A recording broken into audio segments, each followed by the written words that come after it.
Hi, this is Chris Webb with WebbinR, and in today's tutorial I'm just going to show you a few things about variables. One thing I just want to discuss beforehand is that a variable is just an object that contains a particular value. It can be numeric, it can be a character, and it can be several other things, as you're going to find out as you develop your R skills. The first thing here I have is to assign the value of 12 to the variable TB.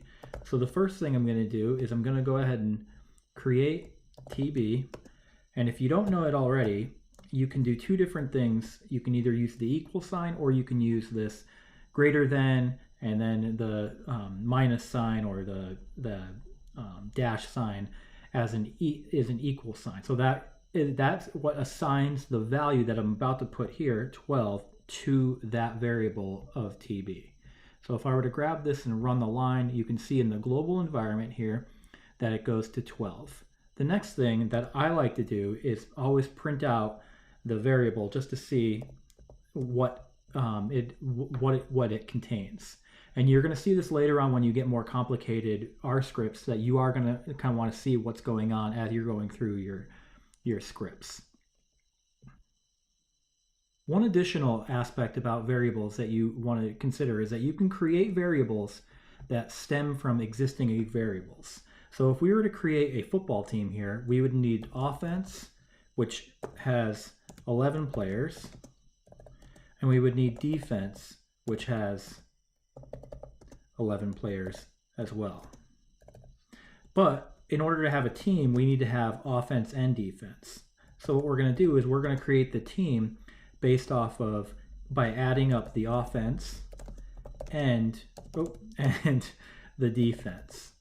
So, and you can see here that it pops up even though I haven't even defined it yet, but RStudio is smart enough to kind of know, hey, it looks like you're going to start defining this variable. Is this the variable you want to use?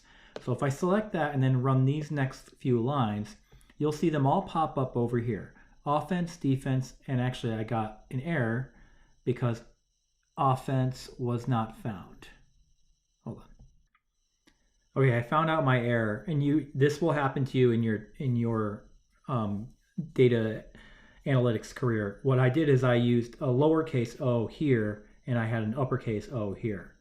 So again, that's something that will happen to you guys, especially when you're defining variables. But the key point here is that the team is defined by adding the offensive and the defensive values, which correspond with each of these two variables up here. And you can do a number of different operations in R. Again, this is just a quick early tutorial on variables, so I don't want to go too in depth in that. We will get into that in later videos. One last aspect about the variables that I want to discuss with you is the string variables. So we're going to go ahead and define a character-based variable, and I'm going to do that here now. The key about string variables is you need to have quotes in order to write what's in it.